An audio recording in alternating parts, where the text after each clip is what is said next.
नमस्कार प्यारे बच्चों। आज क्लास 8 का हिंदी के लेसन 3 हम पढ़ा रहे हैं।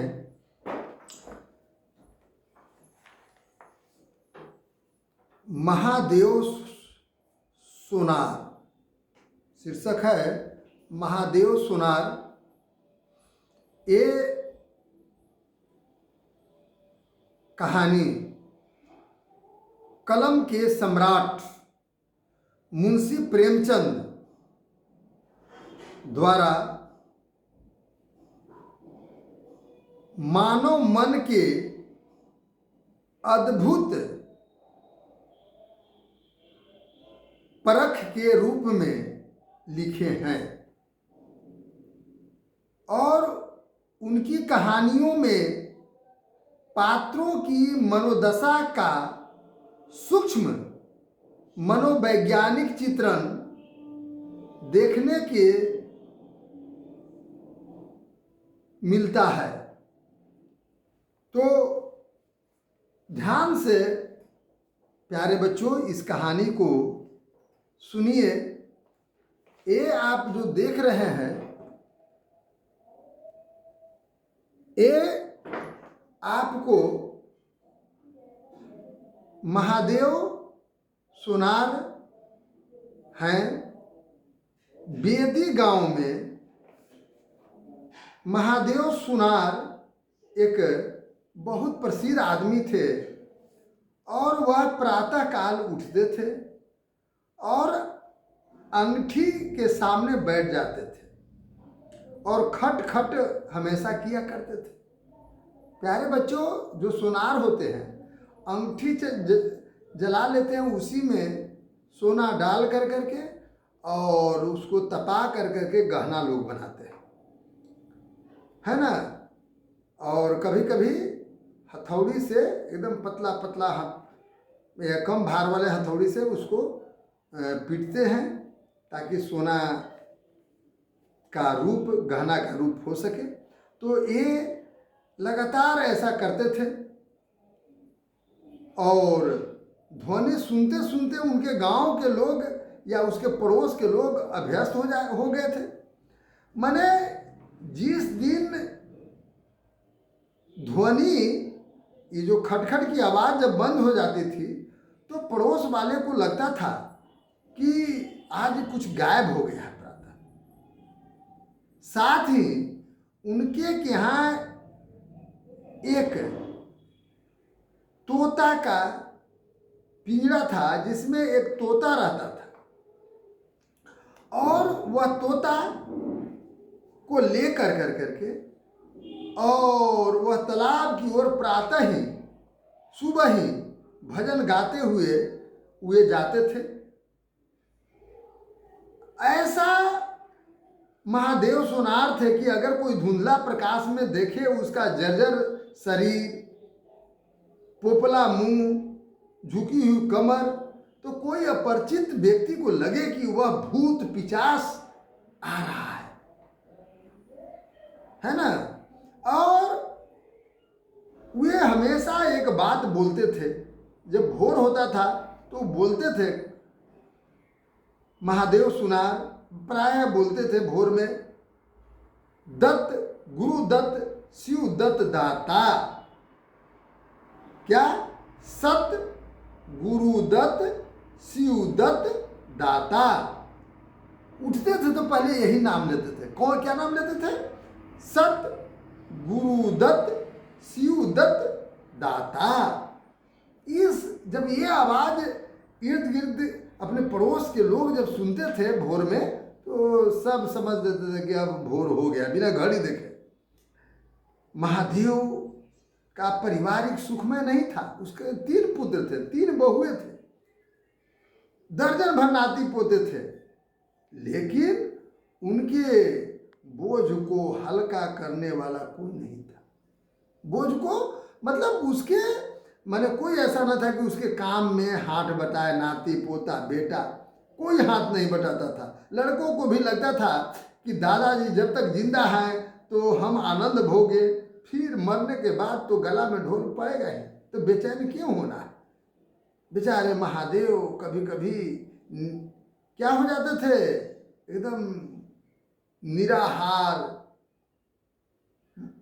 रहना पड़ता था कभी कभी बेचारे को। निराहार माने कभी कभी उपवास बिना कुछ खाए हुए रह जाते थे बेचारे। एक संजोग बस क्या हुआ कि कोई लड़का जो तोता उनके पास था पिंजरा में, उसका दरवाजा खोल दिया, तोता उड़ गया। महादेव जब देखे पिंजरा नहीं है तो उनका कलेजा सन हो गया, तोता कहाँ गया। जब उसने ऊपर मुंह करके देखा तो वो देखा कि खपड़ेल मकान के ऊपर है ना तोता बैठा हुआ है। उसे संसार में सबसे प्यारी थी कौन, वह तोता। लड़के बालकों नाती पोता से उनका जी भर गया था, है ना। और उनके जो छोटे छोटे लड़के जो थे मैंने नाती पोता ये सब जो थे, तो उनके काम में चुलबुल करने के कारण विघ्न पड़ता था। बेटे से भी उसका प्रेम नहीं था, क्योंकि बेटा भी उनको कोई काम में हाथ नहीं बटाते थे। पड़ोसियों से भी चिढ़े रहते थे। काहे भाई, क्योंकि वे अंगठी से आग निकाल करके ले जाते थे पड़ोसी लोग। मैंने जहाँ अंगठी जलते थे, गाना बनाते थे, तो कोयला के आग रहता था, उसको ले जाते थे। इन समस्त मैंने बाधाओं के कारण वे तोता से प्रेम करते थे, और वे मैंने तोता के सिवा कोई उनका मैंने परम मित्र नहीं था। तोता खपड़ेल पर बैठा था, महादेव ने पिंजरा उतार लिया और उसे दिखाने लगे, आ जा। बार बार वो कहते थे आ जा, सत्य गुरु सत्य शिवदाता आ जा। लेकिन गांव के लड़के एकत्र होकर चिल्लाते थे, ताली बजाते थे, ऊपर से कौआ काँव काँव करने लगता था। तोता उड़कर गांव के बाहर एक पेड़ पर जा के बैठ गया। महादेव खाली पिंजरा के लेकर के तोता के पीछे दौड़ते रहे। लोग अचंभा में पड़ जाते थे कि भाई इससे इतना मोह क्यों है। सुबह से दौड़ते दौड़ते दोपहर हो गई थी। किसान लोग खेतों से चले आ रहे थे, है ना। किसी को विनोद का अच्छा अवसर मिला उनको चिढ़ाने के लिए, है ना, तो कोई उन पर कंकड़ पे फेंक देता था, किसी ने ताली बजाई। वो चाहते थे कि तोता पकड़ा जाए। तो जब नजदीक जैसे पिंजरा लेकर के जाते थे, आजा आजा सत गुरु सत शिवदाता, तो कोई लड़का उस पर तोता पर कंकड़ फेंक देता था, तोता फिर उड़ जाता था, है ना। इस तरह से वहां से दूर के बगीचा में पेड़ के फुनगी पर तोता जाके बैठ गया। महादेव फिर खाली पिंजरा लेकर मेढक की तरह उचकता हुआ बाग में पहुंच गए और पेड़ के तरु के आगे रख कर करके और वे कहने लगे, दत्त सत्य गुरु दत्त शिवदाता। तोता फुनगी से उतरकर नीचे डाल पर बैठा, किंतु महादेव को ऐसा लगा कि तोता हमसे डर रहा है। वह पिंजरा छोड़ करके जा करके पेड़ के आड़ में छिप गया। तोता ने चारों ओर बेचारा मैंने अपना नज़र दौड़ाया तो कोई कोई नहीं था, तब तक वह तोता पिंजरा में आकर के बैठ गया। महादेव उसको देख कर करके बड़ा खुश हो गए, हृदय खिल उठा, है ना।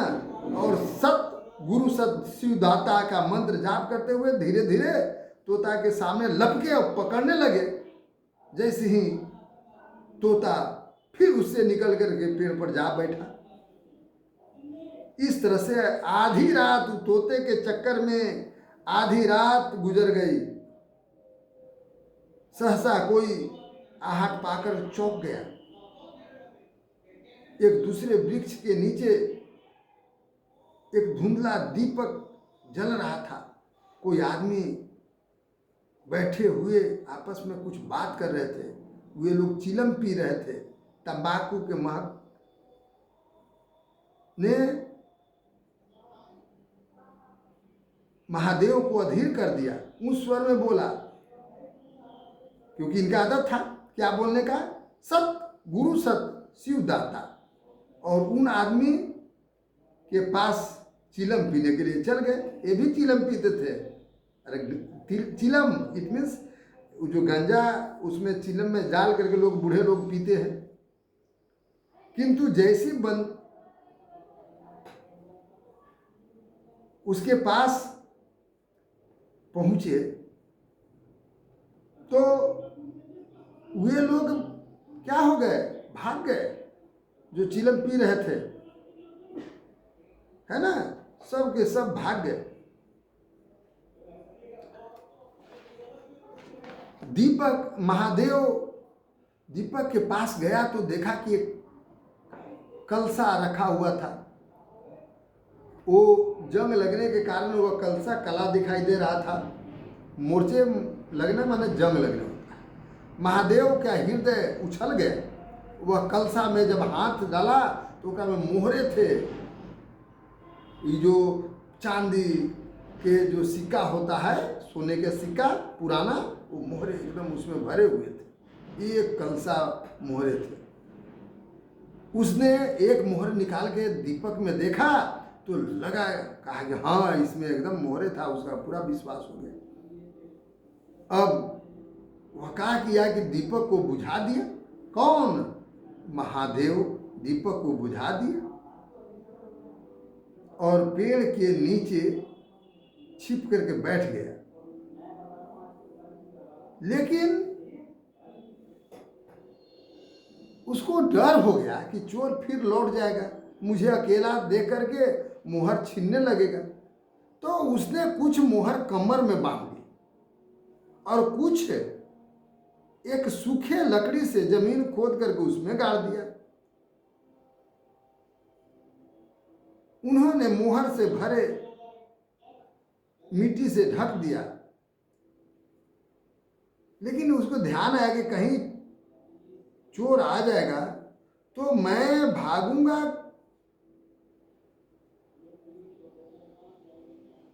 तो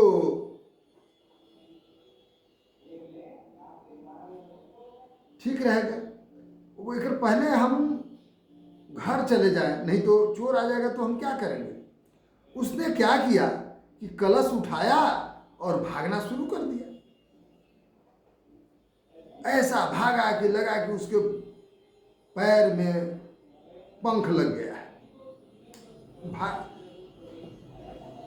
अरुणोदय हो चुका था, माने सूर्य की लालिमा चारों ओर निकल रही थी।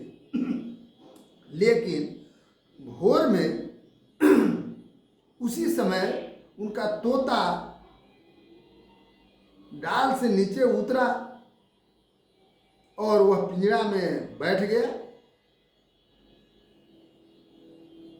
लेकिन महादेव उसे देखा तो दौड़ कर करके पिंजरा को उठा लिया। और क्योंकि वह पिंजरा के दरवाजा खोले हुए थे और तोता भी बेचारा निश्चिंत हो गया था, तो उसी में उसका आदत था, बैठ गया था। और वे बोलने लगे, आओ आत्मा राम, तुम्हारे तुमने कष्ट तो बहुत दिया, पर मेरा जीवन भी सफल कर दिया। अब तुम्हें चांदी का पिंजरा बना दूंगा। ऐसा क्यों बोल रहा था? क्योंकि पूरा मोहरे से भरा हुआ कलश वह पा लिया था। सोना से मढ़ दूंगा, है ना। उसके रोम रोम से परमात्मा का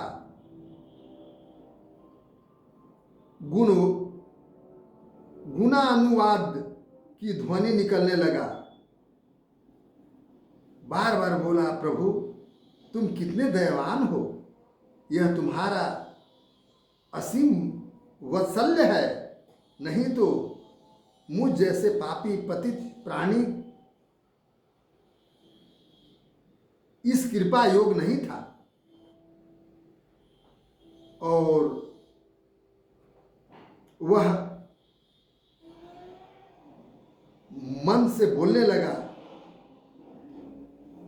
सत्य गुरुदत्त शिव दत्ता, राम के चरण में चित लगा। उसने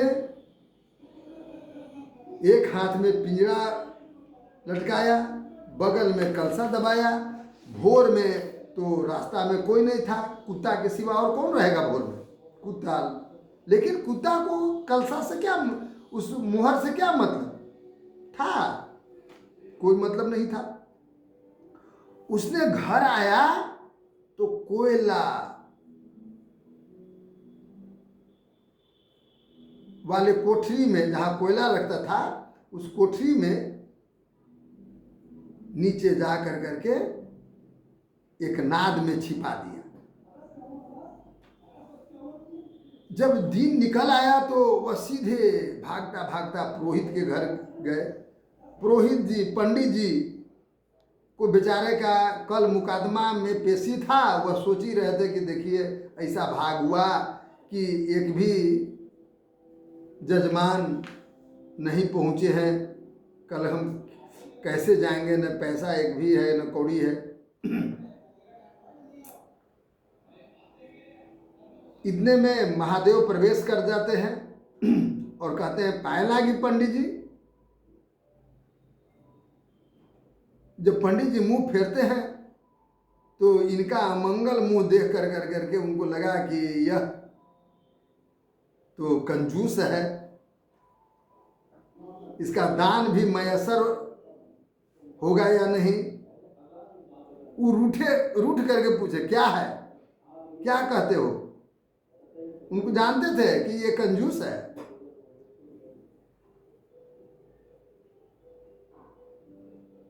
वे कहे, महाराज, महादेव कहे कि महाराज आज मेरे यहाँ सत्यनारायण की कथा है। सत्यनारायण की कथा सुनकर के पुरोहित जी विस्मित हो गए, कानों पर भी विश्वास नहीं हुआ। महादेव के घर कथा, यह तो भाई ऐसा बात है कि जिस तरह से पंडित जी को किसी भिखारी को भीख देने में होता था। मतलब कहने का तात्पर्य यह कि भिखारी जी भी कंजूस, पुरोहित जी भी कंजूस और महादेव भी कंजूस जानते थे। इनको विश्वास नहीं हो रहा था। महादेव बोले कि पंडित जी आज ऐसा मैंने हुआ कि मुझे कथा सुनने के मन किया, कोई विशेष कुछ नहीं हुआ है, केवल कथा सुनने के मन कर रहा है।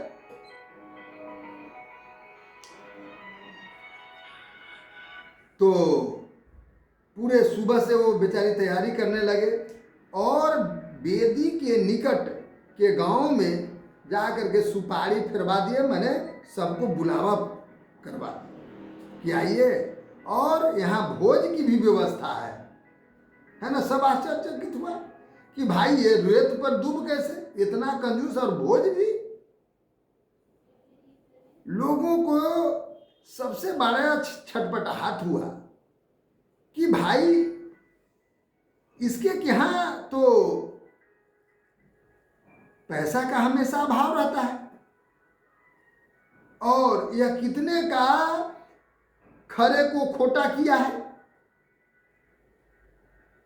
सारे उम्र छल कपट में कटा है इसका। जो भी सोना बनाना जाता था तो मैंने सोना का गहना बनवाता था इसके क्या, तो वह साफ कह देता था कि कुछ सोना कट गया है, गल गया है, और वो चुरा लेता था। सब सन हो गया।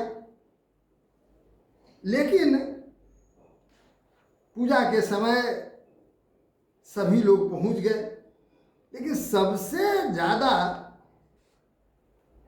उसको, सभी लोगों को आश्चर्य होता था कि इतना पैसा वो लाया कहाँ से। इस चीज़ों को ज़्यादा उसको सताने लगा।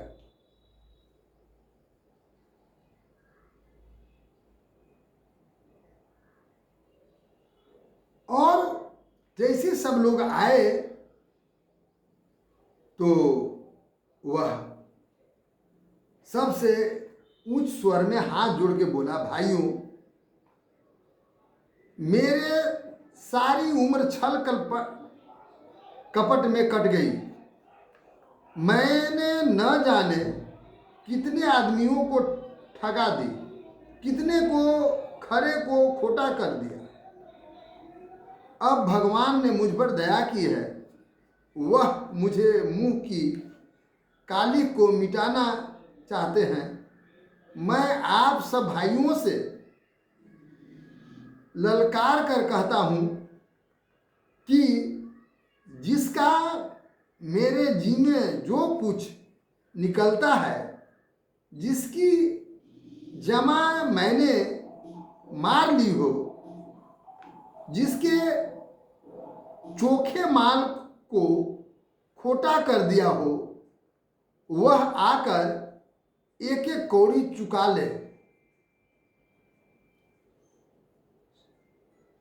जब ऐसा बात सुना उसके गांव के लोग तो सब सन्न रह गए कि अरे एक कंजूस। उसमें से कोई मार्मिक भाव से सिर हिला के बोला, हम कहते थे ना। किसी ने अविश्वास से कहा, क्या खाकर भरेगा, हजारों का टोटल हो जाएगा। एक ठाकुर जी कहे कि मजाक में, ठिठोली में कहे कि बताइए, जो सुरधाम चल गया है वो। तो महादेव ने उत्तर दिया कि अगर वो सुरधाम चल गया है, अर्थात वो मर गया है, तो उसके परिवार वाले, उसके घर वाले तो होंगे, वो आकर के ले ले।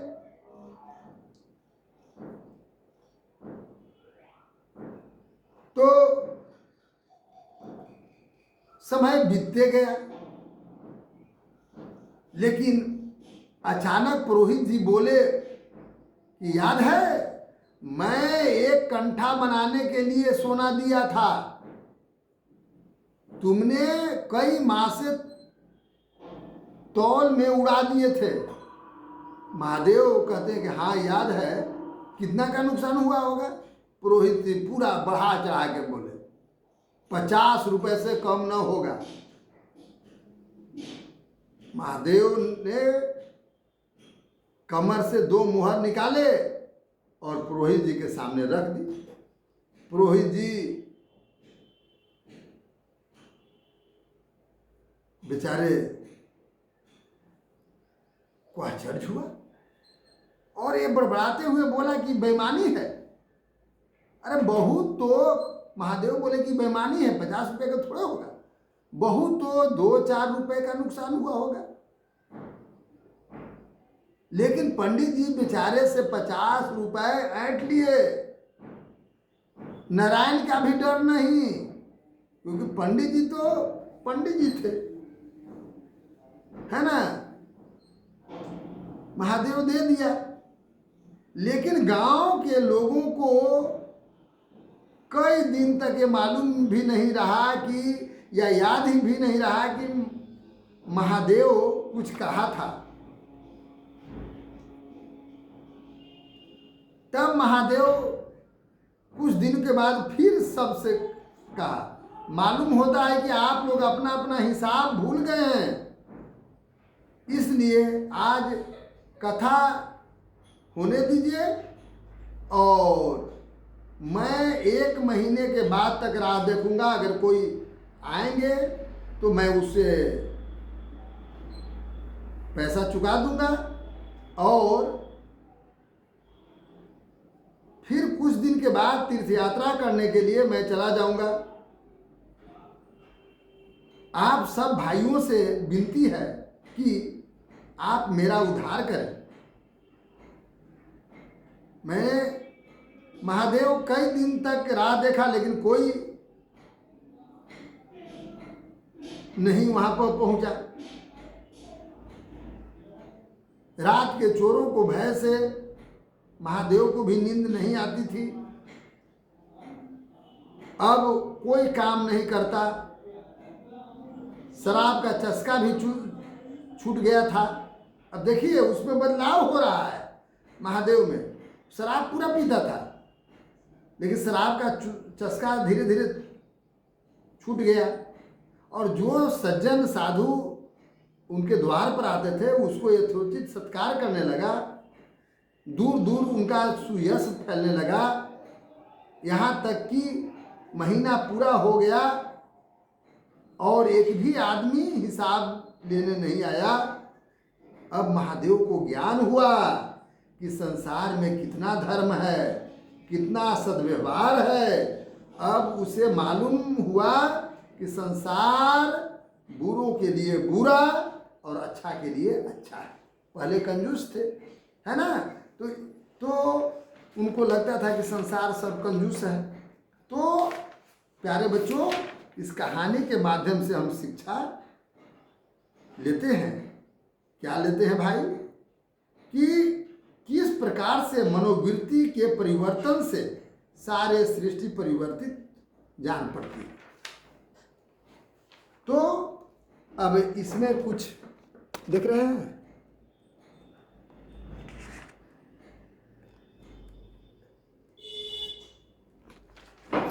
ये महादेव और